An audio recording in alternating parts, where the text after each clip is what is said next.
مستيات بيتنا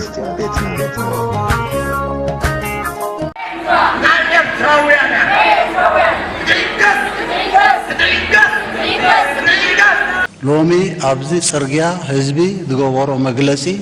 قال زربا عيدلين وسخونا عيدلين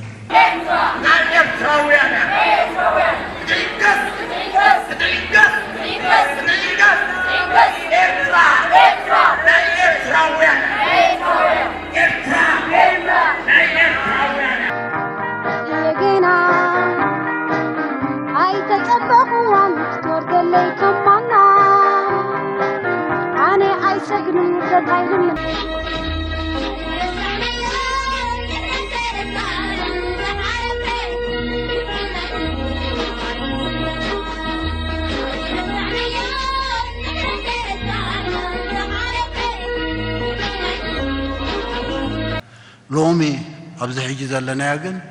أي كسرنان أي طفعنان نبرتنا بملء مليسنا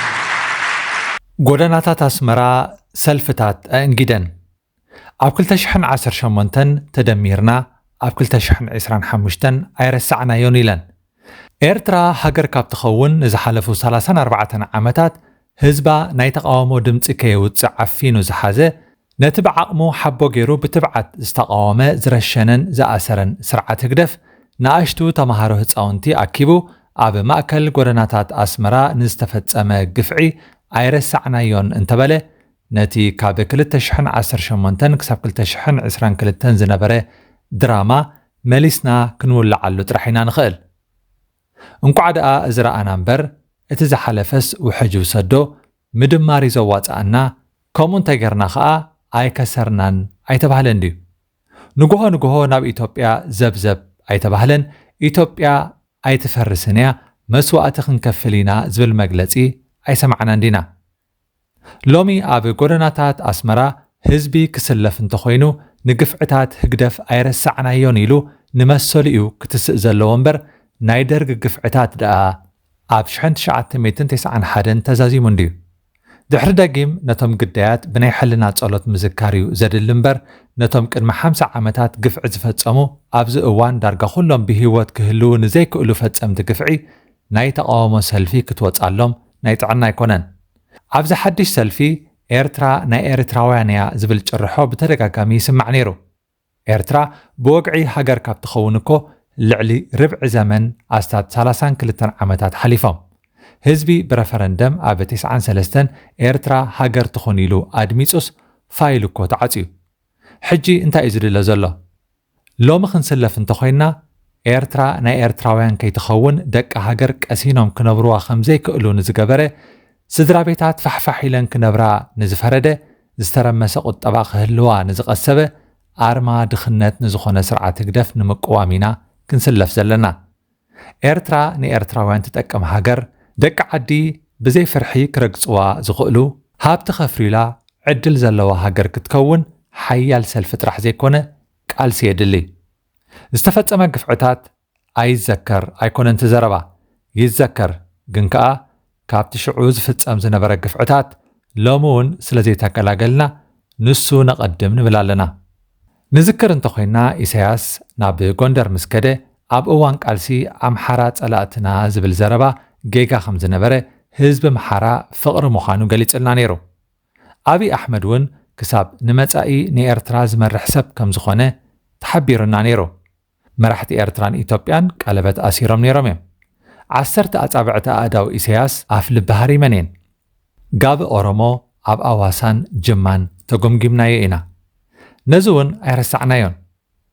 ኣይረሳዕናዮን ስርዓት ግደፍ ኣብ ልዕሊ ስንኩላን ጋዜጠኛታት ሚኒስተራት ነበር ተራ ሰላማውያን ሰባት ዝፈጸሞ ግፍዕታት ኣብ ኮንቴይነራት ትሕቲ ምድርን ሻላታትን ዘሎ ጉድ ኣይረሳዕናዮን ጥራሕ ዘይኮነ ዝበሃል ገና ዝቕጽል ዘሎ ሕማቕ ተረኽቦ ስለ ዝኾነ ኣብ ቃንዛ ኣለና እዩ ዝበሃል ህዝቢ ኤርትራ ገና ኣብ ሕሱም ጭቆና ስለ ዘሎ ንሕሉፍ ክርስዕ ግዜ ይብሉን ምኽንያቱ ኣብኡ እንዲ ዝነብር ዘሎ ኣብቲ ናይ ትማሊ ኣብ ዲሞክራሲያዊት ኤርትራ ኾንካ ብመሰል ብነጻነት ሓሳብካ ምግላጽ ኣብ ጎደናታት ኣስመራን መላእ ኤርትራን ንመንግስቲ ዝነቅፍ ሰልፊ ክህሉ ንምነ ኣብ ሃገርና ናይ ተቃውሞ ሰላማዊ ሰልፊ ክህሉ የብሉን ኤርትራ ደሴት ሰላምያ ዝበሃል ኣዘራርባ ወይ ኣተሓሳስባ ኣሎ ፍጹም ጌጋ እዩ ተዓፊንካ ምንባር ኣማራፂ ኮይኑ ይፈልጥን እዩ ባህ ንዘይበለካ ብተቃውሞ ብሰላማዊ ሰልፊ ምግላጽ ከዓ መሰልካ ምፍላጥ እዩ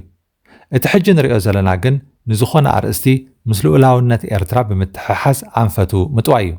ኢሳያስ ኣፈወርቂ መላኺ እዩ እንተልካ ሃገርና ክትሸጣ ደሊኻ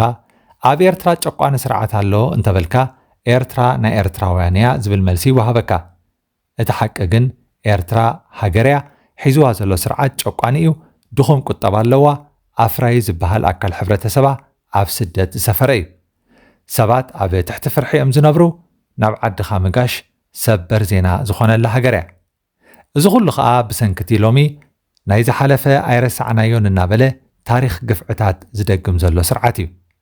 ኣብ ጽምብላትን ኣብ ዝኽርታትን ተሓቢኡ ካብ ኩሉ ዓይነት ምዕባለን ግስጋስን በኺሩ ህዝቢ ጅሆ ሒዙ ይጓዓዝ ኣሎ ዓው ዝበሉ ግጥምታት ደርፍታት ብዝሒ ባንዴራታት ጫውጫውታ ሃገር ኣይሃንጹን እዮም ስራሕ ዲሞክራሲያዊ ምሕደራ ቁኑዕ ፖሊሲታት እዮም ንቕድሚ ተሰጉሙ ኤርትራን ህዝባን ክሓልፈሎም እንተኾይኑ ግን እቲ ከም ቁስሊ መንሽሮ ምሕዋይ ኣብይዋ ዘሎ ሕማም ህግደፍ ክመሐለዎ ግፍዕታት ህግደፍ ከዓ ምስ ናይ ደርጊ ሓዊስና ኣይክንርስዖን ኢና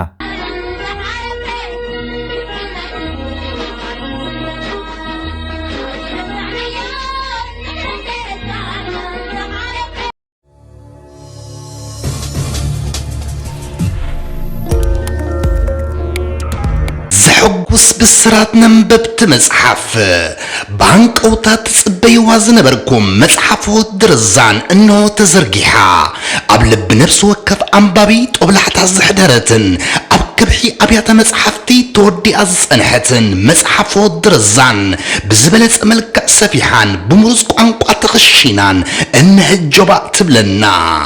ዝኽርና ንምሕዳስ ውሕሉል ጥበብ ንምስትምቓር መሳጥ ዛንታን ምንባብ ንመጽሓፍ ወድርዛን ሕጅን ወንና ሰፊሓን ወቂባን ደበኺላትልናላ መቐረት ፍቕሪ ምስ ሕልኽላኹ ህይወት ምስ ብዙሕ ፈተነታቱ ኣብ መጽሓፍ ወድርዛን ክንረኽቦ ኢና ካብ ቀድሚ ሕጂ ዝነበረቶ ብዕጽፍ ወሲኻን ደሚቓን እነህት ተቐሪባ ኣብ ሓቀኛ ታሪክ ዝተመርኮሰት መጽሓፍ ወድርዛን ንምውናን ብቐጥታ ካብ ዝስዕብ ዌብሳይትና ምእዛዝ ይከኣል ወይ እውን በዘስዕብ ቁጥሪ ስልኪ ተወከሱ መጽሓፍ ወድርዛን በተቅድሚ ሕጂ ብፍቕሪና ነብር ትብል መጽሓፍ ቀሪቡልና ዝነበረ ጎይቶኦም ጊለ ተጻሒፋ እነህጆባ ትብለና መጽሓፍ ወድርዛን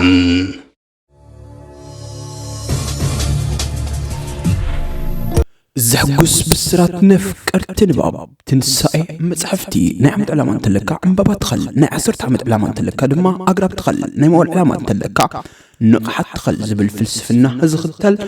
علامات تنسائي مصحفتي حبرت سمنا زحشت حساسبا أفراينة كلوا متان مصحفتي زكا فلتكاليو بتوسخ دما نحنا كم حبرت السب من باب كفال بهلنا نخن قبرو الجامو زبركت سلو تكاليو تنسائي مصحفتي أب جوجل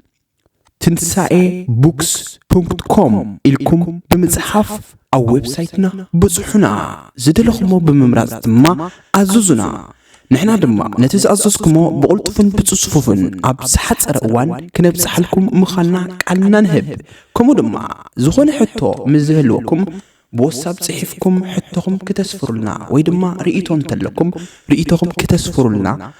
نمحت أنكم مستيات بيتنا مستيات بيتنا نحكينا مثل إرتران من صغرى استفعل عليه صحفات تنقص مسلتاتن قال محتتاتن حيزا بذكرات كبر أب إن ترعلوات التقرب مدبيا كفوت لساني من يزعجوني هاي سجدن علي عبطاقوت ملاخي قطاوخ يبنا مسلي فتحي